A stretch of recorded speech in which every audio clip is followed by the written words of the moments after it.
Looking at a topic that is of interest to everybody in Anambra State, not just in Anambra State, in Nigeria in general. We are talking about the youth-friendly initiative of Soludo administration. Of course, we know that the youth represent a significant portion of the population, and their engagement and empowerment is of great importance. And in Anambra State, we have seen the governor, doing a whole lot in every sector. That's why we call him an all-inclusive governor. We've nicknamed him youth-friendly governor, teacher-friendly governor, so many of them. So today we have a guest in the studios of ABS that will be helping us to look at some unique or special initiatives that have been rolled out by the present administration to address or that is of benefit to the youth of the state. So let's get started and find out the Soludo administration, how it is shaping a brighter future for Anambra and the youth in general. So the guest we have this morning is Dr. Nelson Omenua. He is the special advisor to the governor on youth development. Glad to have you. Good morning, Anambra, this morning. Pleasure is ma'am. Very happy to be here. Good morning, everyone. All right. Without wasting much of our time, I know that a whole lot have been done, especially when it comes to the youths in Anambra State. The governor has really been a youth-friendly governor in Anambra State. Absolutely. But I wouldn't want it to come from my mouth because you are the special advisor on youth development. I want you to give us or tell people listening to us this morning some of the unique program that has been rolled out by this present administration as regards to empowering our youths. Yeah, thank you immensely. I'm really happy to be here and to have us discuss this very important topic. First and foremost, it's very important to know where we were and where we are today and where we're headed. We came on March 17, 2 years ago, with a clear mandate. When the governor was sworn in, he made it clear that this administration about the young people, because he believes that the youths are the bridge to the future. Even in the People's Manifesto, he captured it very well, itemized kind of sets of checklist on what he intends to do with the young people. If you go to, for instance, on page 41, where he talked about how the youth would been very much involved in the political decision, in the governance, and in the political appointment. You will see that talking about what he has done in that regard, he has actually done so well that today in Anambra we pride ourselves as the only state that have over 60% of the young people in the real governance of the state. Talk about the executive council. Even in our political party, APOGA, you see a whole lot of young people occupying critical position. So it is no longer, it's actually a total departure from what we used to see in the past, and this is where we are today. You also get onto the People's Manifesto to see where the governor, copiously stated that he is going to provide jobs and quality jobs for the young people. And looking at where we are today, you see that he has been able to demonstrate and has been able to do that. Talk about over 8,000 young people, people that were recruited in the education sector, for instance, the teachers alone. Again, 90% of those recruited are young people. And when I say young people now, I'm talking about those that fall between the age bracket of 18 to 40 years, as prescribed by the African Charter. And you also go on to the health sector where the medical doctors who are recruited to man our medical officers, including nurses, pharmacists, and what have not, who are recruited, all young persons. You see the governor, trying to not just to give them employment, but also putting in the infrastructure in place that will make their working very conducive. And now let's get on to the issue of upskilling, training and retraining our young people with competitive skills that can stand the test of time, skills that can compete in the global space. Talk about digital skills with the wonders the governor is doing in SID. You agree with me that our young people are the highest beneficiary, yes. And are actually, retooled into what is expected in today's world. Talk about the One Youth Two Skill program. You also agree with me that with what we've done in the first batch and what we are currently doing, you see a total departure from what used to be done in the past. In the past, you bring in less than 100 youths to Mbaku, the youth center there, camp them for 7 days, and then you come out to say that they have been empowered. That's not what the governor is doing when he talks about empowerment. For the governor, Professor Charles Soludo, CFR, empowerment must be sustainable, it must be inclusive, and it must be one that is geared towards wealth creation.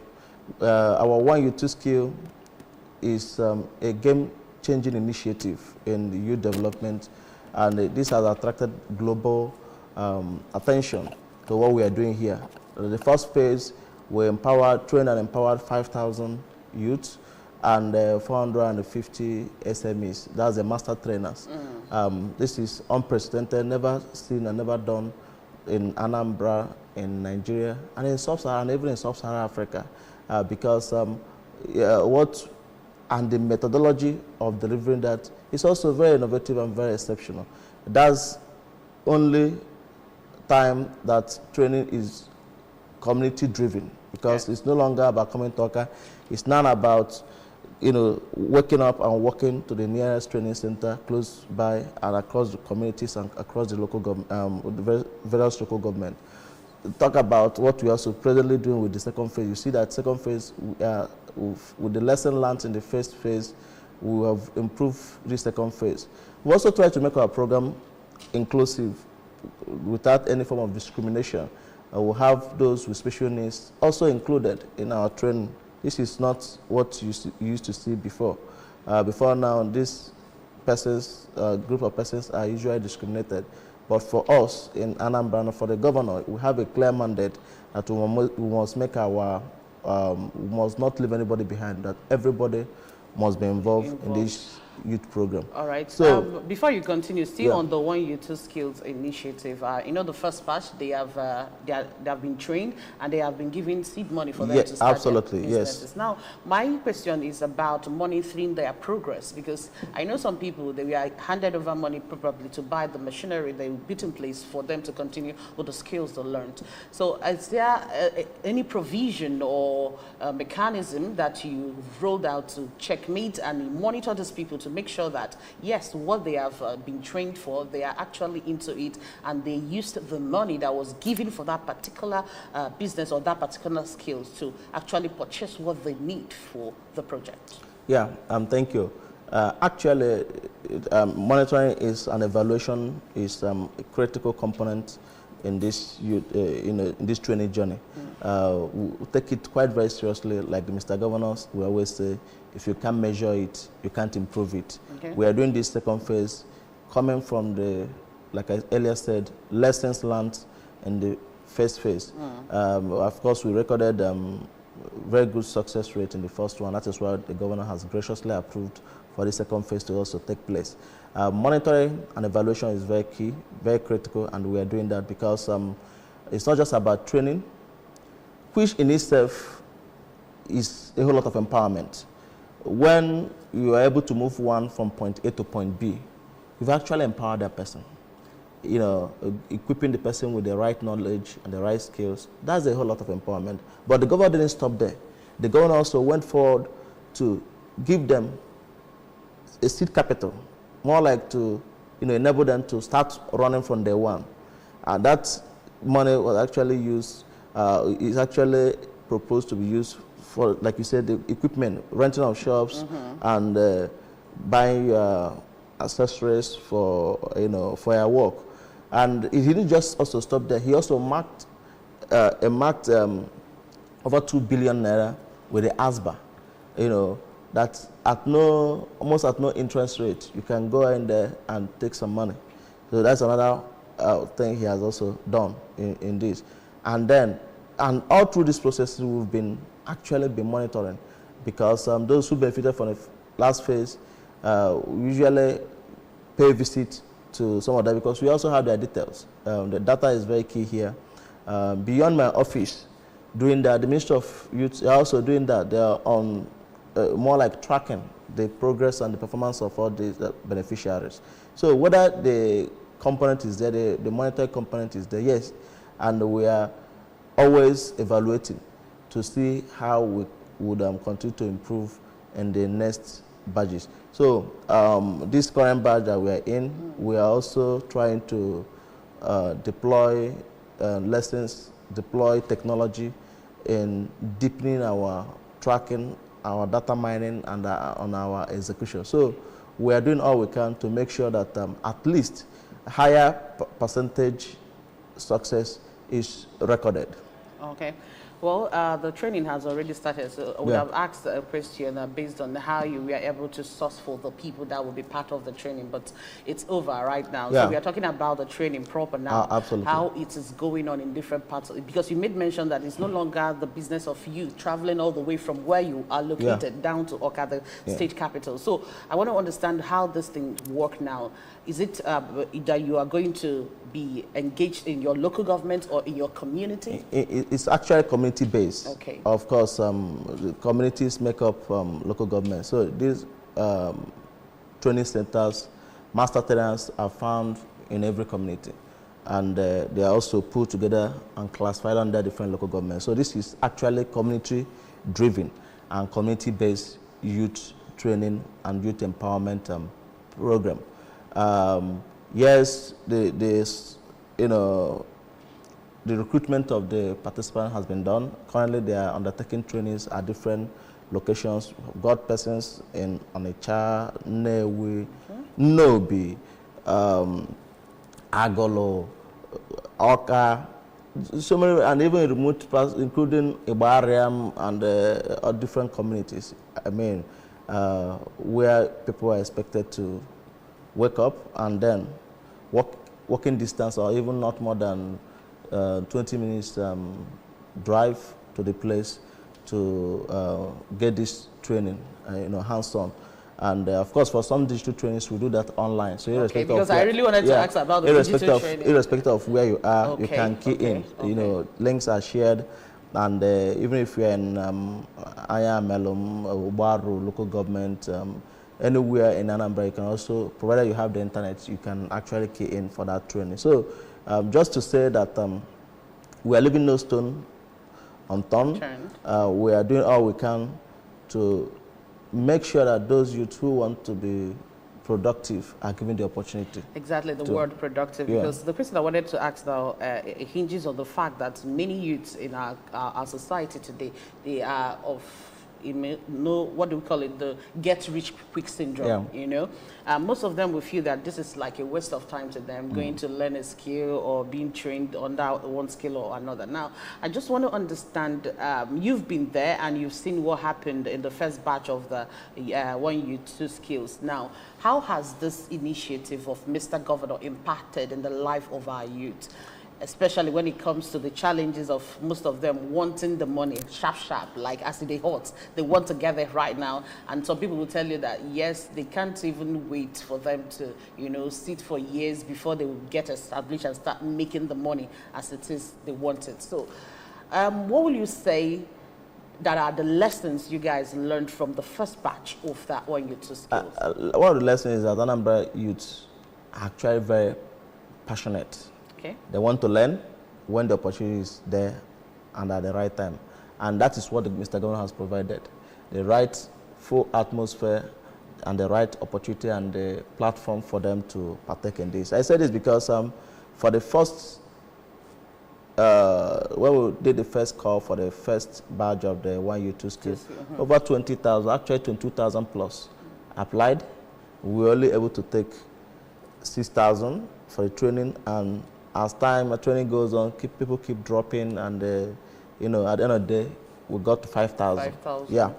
And for this second batch, you won't believe it, over 100,000 youths applied, indicating that they are interested, they want to learn, they want to actually run with the program. Mr. Governor keeps saying that our future is in our past. If you want a greater Anambra, if you want an African Dubai, Taiwan, let's go back how it used to be done before. We are taught growing up that akajaja nebuto no manu, right? Yes. Onye luo olie, alụọ n'anwụ, elie na ndo. It's clearly showing that there's no shortcut to success.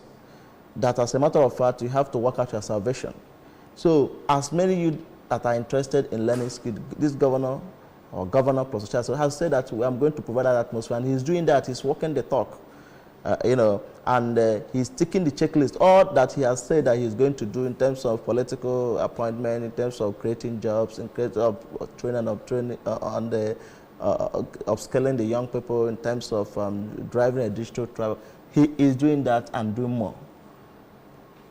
You've mentioned digital tribe, we've mentioned 1 2 skills. What about the sports sector? Yeah, I was to get to that before you actually cut. Of course, the government is doing well with the Solution Football Club. We keep winning award, keep trying to fine-tune the young people, catching them young.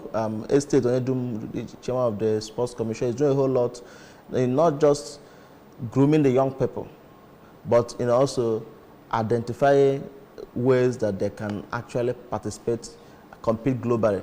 Recently, they were in Anambra for training, for competition, and they came back with a whole lot of prizes.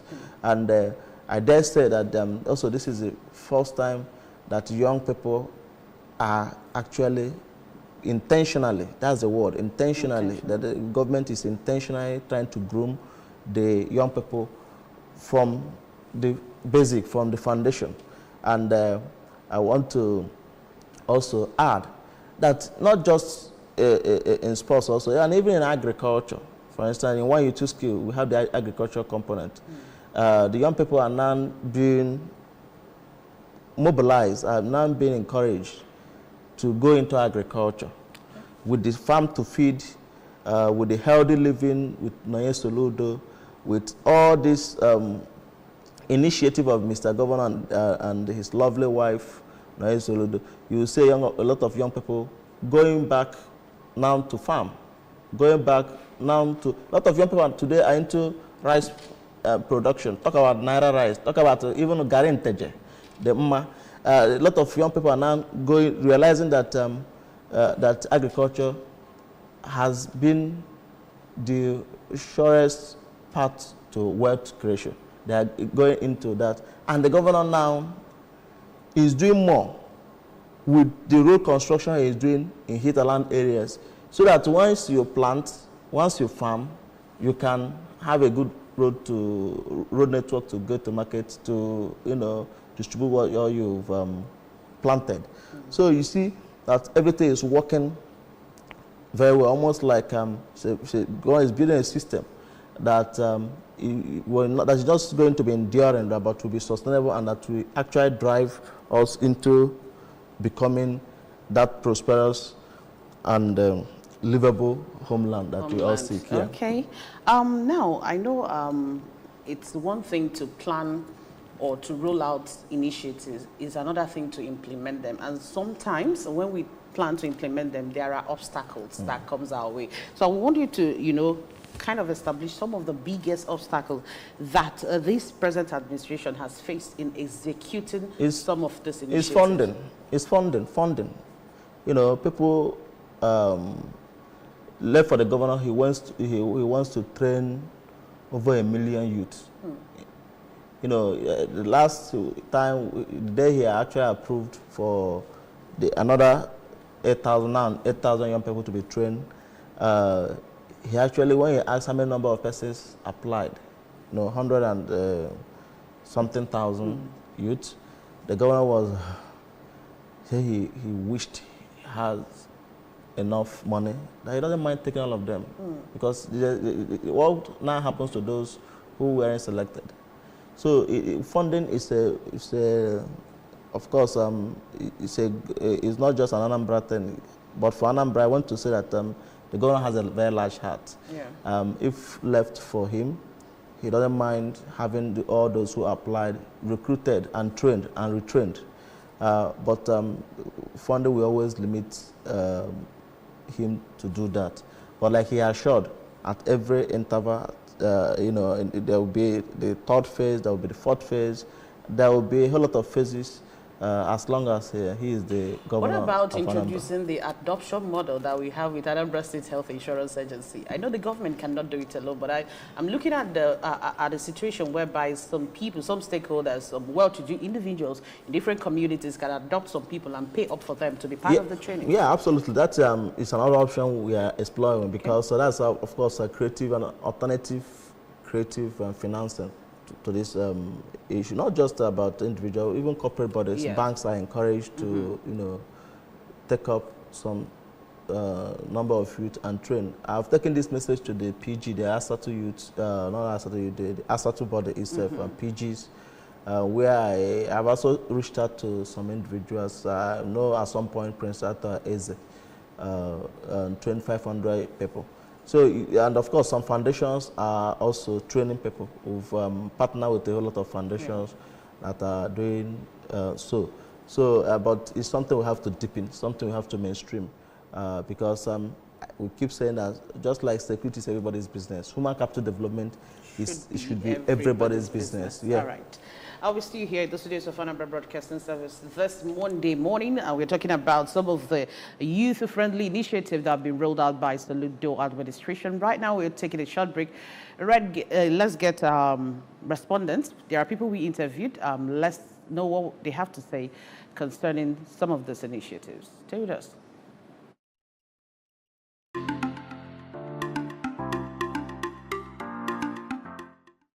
I'm a living testimony. The last youth empowerment we did, one youth skill, I am one of the beneficiaries there. I went through the training. I'm a trainee there under baking. So our governor gave me 320,000 naira to start up my own business. So our governor has been so kind. He is a good governor. Soludo, the solution is here. You understand? So he has been kind to us. A lot of us, all the youths in Anambra State, if you can tell yourself the truth, if you can confess the truth, he has been kind to us. He helped a lot of people last year, and he's still doing it now. God bless him. The responsibility of government, one is to see that children are trained. The cost of training children are very, very high. Most parents cannot afford it. And because of that, most parents even encourage their children to go into that Yahoo work because they don't have money. Hunger almost kills all the children. So what do? Ask the child to go and get money where you get money. Get money, let us not die. Talk less of, sending them to school. You can't send them to school because you don't have money. So if government will do something to reduce the cost of education, then people will be going to school, children will be learning, and then there they will be taught the right way to life. Soludo administration is doing well because for now youth are happy with Soludo because in terms of sports, Soludo is doing well in sports. Youth are participating in Anambra State sports this time. So it is a welcome development that youth are involving in themselves in sports. It's okay for that now because the governor is trying. If the governor is not trying, this youth will not come out for all these Anambra State activities like sports and some security guards and all those things, securing the society, securing the communities. I think is okay. Well, this Agbero stuff, for the fact that he kind of legitimized it, he reduced the violence that comes with the usual stop and give me money. So now it's kind of it's a lot more compacted. I feel like that is one. Trying to make all those things that those Agberos usually love, trying to legitimize it and give them work under the government. Yeah, so it's still under the whole work and youth empowerment.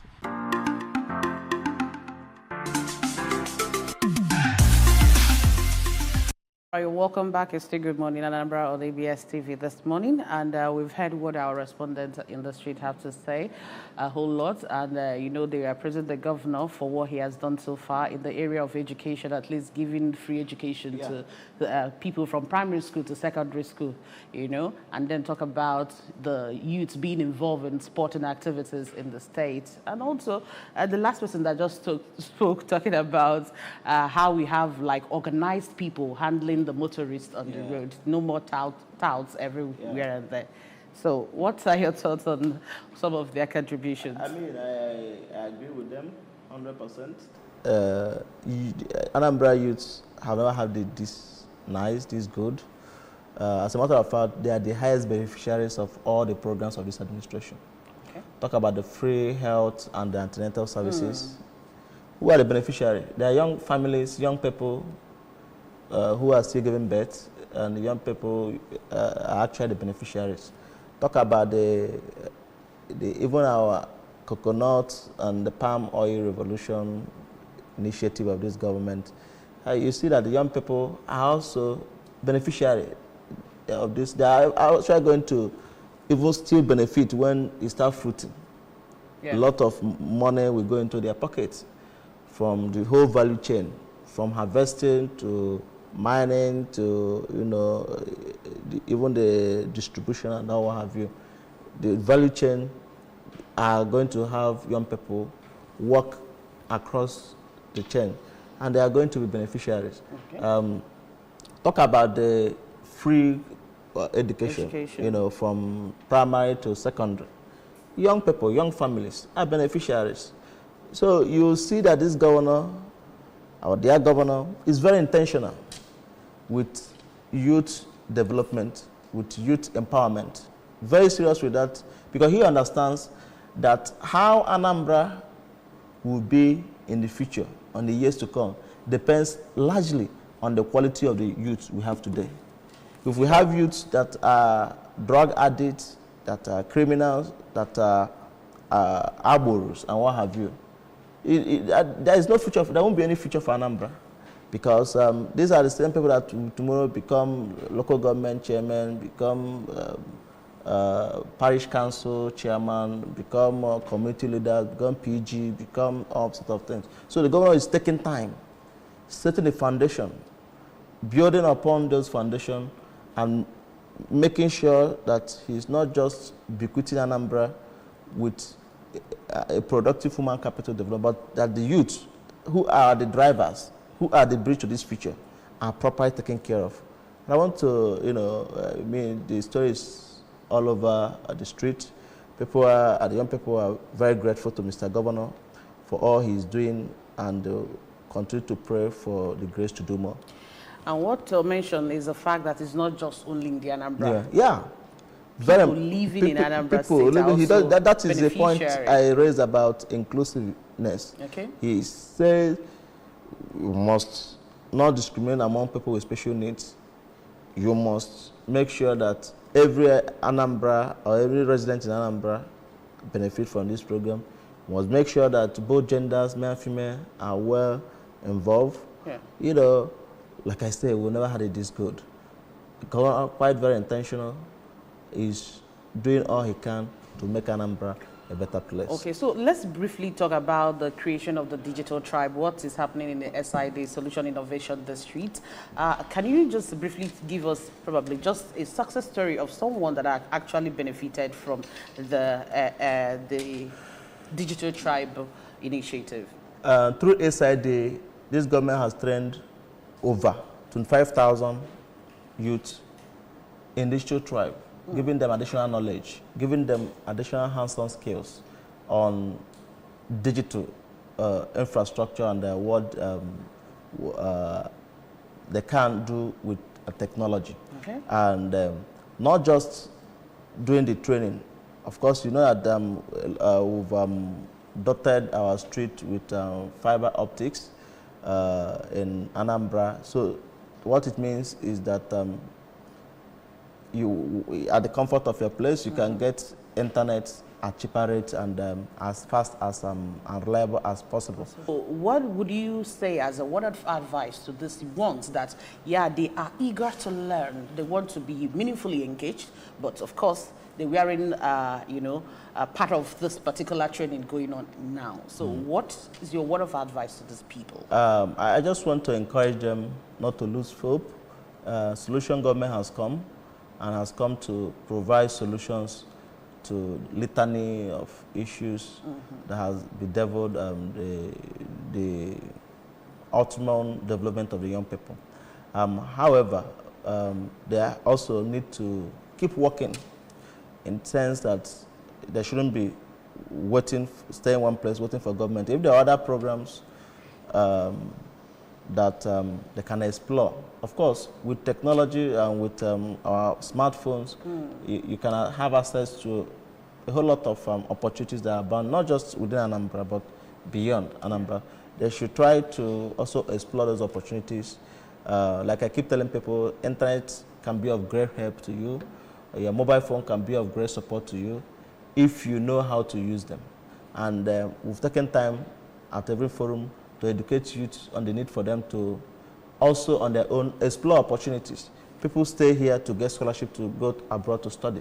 People stay here to get opportunity or get recruited to do internship elsewhere, like not in Anambra. The world is a global village, so to speak, and for those who are persistent, who are resilient, they'll actually get to where they want to get. So they should focus more on exploring further opportunities that are not even within Anambra, beyond Anambra, and see how they can continue to develop themselves. Personal development, very important. And in due course, when the third phase is announced, if they're still very much around and interested, they can also key in. Thank you. All right, thank you so much for joining us on the show. And yeah, it's quite evident in Anambra State that all this initiative are really impacting on the life of our youth. You cannot meet one or two on Anambra that is a youth, and you will not hear the person talking about technology, talking about being engaged in one way or the other in what is happening in Anambra State. And we must say kudos to this present administration and also to our amiable governor, the youth-friendly governor. Thank you so much for what you're doing in Anambra State, and we know that more things are coming the way of youths and also other sectors, not just youth, but because we are discussing about youth today, but other sectors. We are really proud of you, sir. So on that note, we want to say a very big thank you to you, Dr. Nelson Omenora, for being part of the show this morning. It's really my pleasure. Thank you. All right. The Anambra and the friends of Anambra that are watching us this morning, thank you so much for being part of the show. You can come to Anambra to invest. I will be Salah. We will accommodate you. Thank you so much for joining us. My name is Chidima Oramwa. See you again tomorrow. Bye.